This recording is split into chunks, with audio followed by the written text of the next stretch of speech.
It's been over a decade since the Twilight Saga, Breaking Dawn, Part 2 wrapped up, but now the franchise is back in the spotlight with some exciting new projects on the horizon. Stick around, and we'll break it all down for you. First up, Netflix is shaking things up with a Twilight reboot, but this time it's animated. After months of speculation, we now know that the series will adapt Midnight Sun, Stephenie Meyer's 2020 novel that retells the original Twilight story from Edward's perspective. This fresh take should give fans a deeper look into Edward's mind and emotions, making it a must-watch for longtime Twilight lovers. But that's not all. Rumors are swirling about a Twilight 6 movie, and this time the story could center around Renesmee. And here's where it gets crazy. There's talk that Taylor Swift might finally get her long-rumored Twilight cameo in this film. So, what's really going on in the Twilight universe? Let's dive into everything we know so far. Let's start with how Taylor Swift could finally make her long-awaited Twilight cameo in the rumored Twilight 6. When I say long-awaited cameo, I mean a long-awaited one. As many of you know, back in New Moon, director Chris Weitz turned down Swift's request for a small role, a decision he later regretted. At the time, he believed that her massive fame would distract audiences from the film's already serious tone. Looking back, he had a point. Twilight was always meant to be a dramatic and self-serious love story, far removed from the campy, self-referential style of something like True Blood. Unlike that show, Twilight didn't lean into meta-humor or irony, opting instead to stay true to the tone of the novels, even if it meant sacrificing opportunities for fun cameos. Weitz later admitted that, while he kicked himself for rejecting Swift, it was ultimately the right call. At the time, New Moon was arguably the weakest installment in the franchise. Despite Jamie Campbell Bower's great performance as Caius, his character was underutilized. Adding a globally famous pop star into the mix, even in a tiny background role, would have only made things worse. No matter how small her part, the moment Taylor Swift appeared on screen, audiences would have been too distracted to focus on the story. That kind of cameo works in a franchise that embraces spectacle, but Twilight was all about keeping things immersive, even if that meant turning down a once-in-a-lifetime opportunity. Interestingly, Swift wasn't even picky about what role she played. According to Weitz, she was willing to be just someone in the cafeteria or the diner. She just wanted to be a part of the franchise, which made perfect sense back in 2009. Twilight was at the peak of its cultural relevance. The book series was dominating bestseller lists, the movies were massive box office hits, and its cast had become global superstars. Any opportunity to be part of the phenomenon was a golden ticket, and Swift clearly saw the appeal. Now, over a decade later, things might be changing. With Netflix reportedly considering a Twilight 6 film centered on Renesmee, insiders are hinting that this time around, Taylor Swift might finally get her way. If the franchise returns, it could embrace a fresh new tone, one that might make room for a Swift cameo without breaking the immersion. Could this be the moment Swift finally steps into the Twilight universe? If so, it would be a full-circle moment for both her and longtime fans of the saga.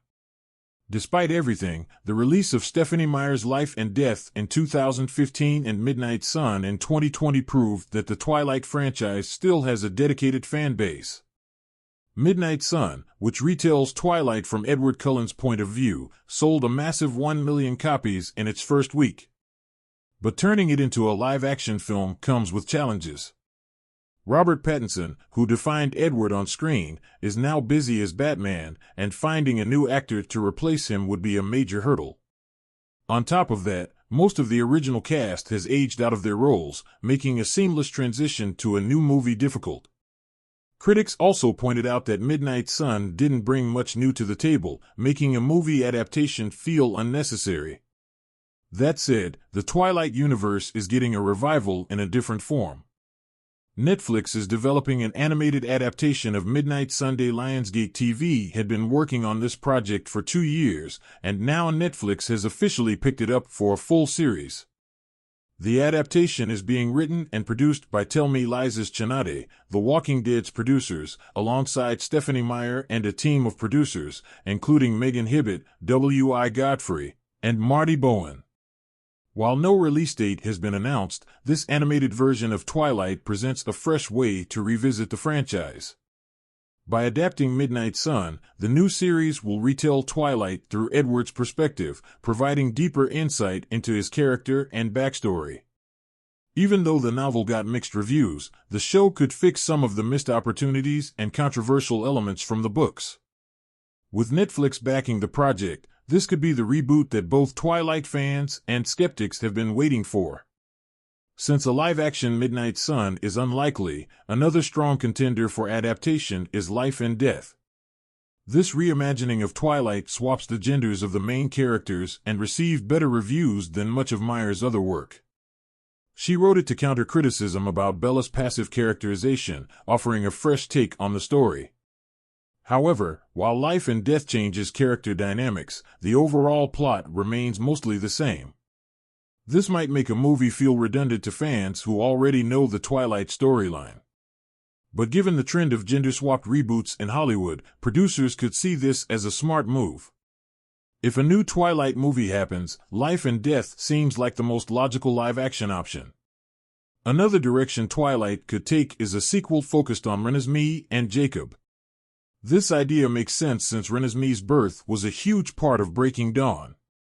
As one of the few human-vampire hybrids, her existence offers plenty of new storytelling possibilities. Jacob's history with Bella and Edward adds even more intrigue. He went from being a rival for Bella's love to imprinting on Renesmee, forming a bond that ties him to the Cullen family. However, since imprinting works differently for each werewolf and both Jacob and Renesmee are essentially immortal, their future is uncertain. Will their bond evolve into romance as she matures, or will Jacob's complicated past with Bella make things too awkward? These questions make Renesmee an ideal narrator for a sequel or even a whole new series. Leah Clearwater is another character who deserves the spotlight. As the only female shapeshifter in the Quileute tribe's history, Leah has had a tough journey filled with heartbreak and trust issues. We mostly see her through Bella and Jacob's perspectives, which don't always paint her in the best light. But Julia Jones's performance in the film showed just how much depth Leah has. Exploring her future, her role as the first female werewolf, and whether she ever imprints on someone could bring a fresh and exciting new angle to the Twilight universe. Beyond these characters, there's also untapped potential in exploring the Cullen family's origins. That's a wrap.